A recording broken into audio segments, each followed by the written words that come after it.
But I do think we've lost another battle this year in the culture war. We've lost one more Conservative leader. And I'm not just talking about Donald Trump, who lost the US election a couple of weeks ago, but now British Prime Minister Boris Johnson, who seems to have even stopped trying to be conservative. I mean, I know he's supposedly the Conservative Party Prime Minister, but he's just got rid of the advisors who helped him to win the campaign to get Britain out of Europe, and now is pushing a new Green Deal that includes banning the sale of new petrol and diesel cars in just 10 years' time to save the world from a global warming apocalypse. Joining me is the editor of the online magazine Spiked, Brendan O'Neill. And Brendan, I have to charge you with dereliction of your duty. I mean, mate, with all the columns you write, and he still goes and does this. What is he up to? It's crazy. You know, I think there's been something of a woke coup in Downing Street. It looks like, you know, the so-called Brexit bad boys are out. These are Boris's advisors who really pushed him in the direction of Brexit and populism.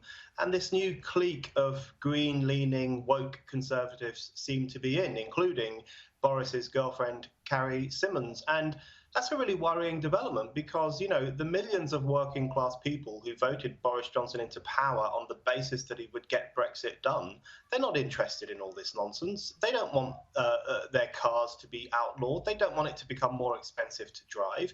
And I think there's going to be a real pushback from those kinds of voters against the direction Boris is currently taking. Well, it's interesting because he won in the, you know, traditionally Labor seats, poorer seats up the north and all that. And this is exactly the kind of policy that hurts the poor most. What do you think he's up to? Do you think he believes this stuff, or is this some sort of, you know, look at me to the press, you know, I can be redeemed. I've found your new God. I've turned the, you know, the light's gone on, so to speak. That's a bad analogy for global warming belief, but the light's gone on, the low energy bulb's gone on. You know, don't hit me because of my bungling of the coronavirus. What is that? I think there's definitely an element of that. There's definitely an element where he's saying, you know, please be nice to me. He's making friends with the media classes who are obsessed with all this eco-nonsense. But another side of me thinks that, sadly, Boris Johnson has become a bit of an eco-loon. And it was always there. You know, about 10 or 15 years ago when he was a newspaper columnist, he was actually very sceptical of climate change alarmism. And he constantly argued that they were exaggerating the threat to the planet. Now he's embracing all of that stuff and pushing it really hard in terms of new policies, which, as you say, will hit the poor hardest. I mean, it will be really expensive for people to drive their cars. Rishi Sunak, the normally sensible Chancellor of the Exchequer, he's now proposing that there should be a tax on driving. Every mile you drive, you'll have to pay a certain amount of money to the government. That would be so punitive on people who live in the country, people who live outside of town, people who have to drive their kids long distances. I think they need to remember that there were riots in France for a whole year over eco-taxes, Correct. which made it more expensive for people to drive. And governments really shouldn't mess with this stuff unless they know what they're doing. I think that's a really good point. The whole Yellow Jackets revolt in France was triggered by exactly that kind of thing. Brendan, I need you to console me. Now, I know you still call yourself, I think you still call yourself a Marxist, so, you know, all right, you know. But first Trump gone and now Johnson goes green. Where are we Conservatives, I'm not necessarily including you, where are we Conservatives to find hope in this bleak, bleak world? That's a good question. You know, I was just listening to Mark Latham there speaking to you. I do think there's definitely hope in the fact that 10 million more people voted for Trump this year than they did in 2016. There are clearly very large constituencies of people who don't like woke politics, don't like the new censorship, don't like identitarianism, and probably don't like eco-nonsense either.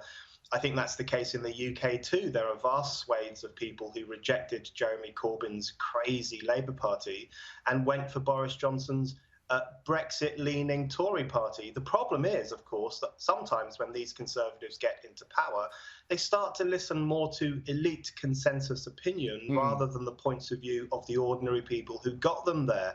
So I think it's a matter of keeping pressure on these people and saying, listen, don't forget who voted you in and why they voted you in, and you have to stick to the real promises you made rather than chasing after brownie points from a media who probably just don't like you anyway.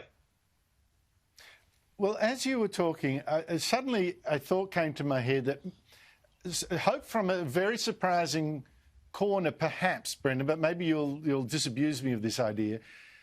Emmanuel Macron, the French president, I think his defence of free speech in the wake of these terrible beheadings and Islamist attacks lately has been astonishing. It's not merely mouth. It's saying we believe in free speech, including cartoons that have angered Islamist attackers and inspired or incited these attacks. We will stick by it, and also that is going to tackle radical Islam and force people, which here is a little bit dodgy, I guess, force people not to have their children educated at home. They've got to go into state schools and be assimilated.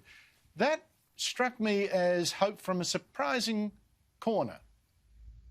I completely agree. I was never the biggest fan of Emmanuel Macron. I didn't like the way he dealt with the Gilets jaunes. He's a globalist politician. He's not really interested in democracy often, but he has behaved incredibly well over the past few weeks and months, particularly following the grotesque beheading of Samuel Paty, the school teacher who was killed for showing kids cartoons of Muhammad during a discussion on freedom of speech. And what's so scandalous is that so many other people in the West, Western politicians and Western intellectuals, have just turned their back on France. In fact, the Law Commission here in the UK has written a new long proposal for strengthening our hate speech laws, and it includes a proposal that we might have to ban cartoons of Muhammad. So you have a situation where France is standing up for freedom of speech and the right to be offensive, and Macron is doing a good job on that. And even institutions like the Law Commission in the UK are saying, no, we want less freedom, not more. I think Macron is right that there is a real problem of Islamist separatism in France, but there is also a problem of Islamist separatism in many parts of Western Europe. And I wish more politicians would speak honestly about that problem. I'm actually out of time, but just quickly on that point about free speech under threat in Britain, amazing examples that come up now. You've got the Metropolitan Police counter-terror chief calling for action on coronavirus anti-vaxxers to actually punish people who spread anti-vaccination conspiracy theories. Now, Brendan, I'm not a fan of anti-vaccination conspiracy theories, but a terrorism chief going for them? I mean, really, what is going on in your country? This is really deeply disturbing. When you have a counter-terrorism officer proposing that there should be this state clampdown on anyone who spreads so-called misinformation, I think that's terrifying. I'm very much in favour of vaccinations. I think they're a great human invention. I can't wait for the COVID vaccination, but you've got to win people over with persuasion and freedom of speech. You can't just clamp down on people who are suspicious, who are spreading wrong information. That will only heighten the sense of martyrdom amongst the anti-vaxxer lobby and make everything worse. The police have got to butt out of the realm of public speech and allow us the freedom to speak as we please. I think that's so right. I mean, there's enough people thinking, there's conspiracies against them. This is just nuts. Brendan O'Neill, can I thank you too for the contributions, for making yourself so available to the show over the year. You're a terrific commentator, and I really appreciate the time you've given us. Thank you so much, mate, and have a great Christmas. Always a pleasure. Thanks, Andrew.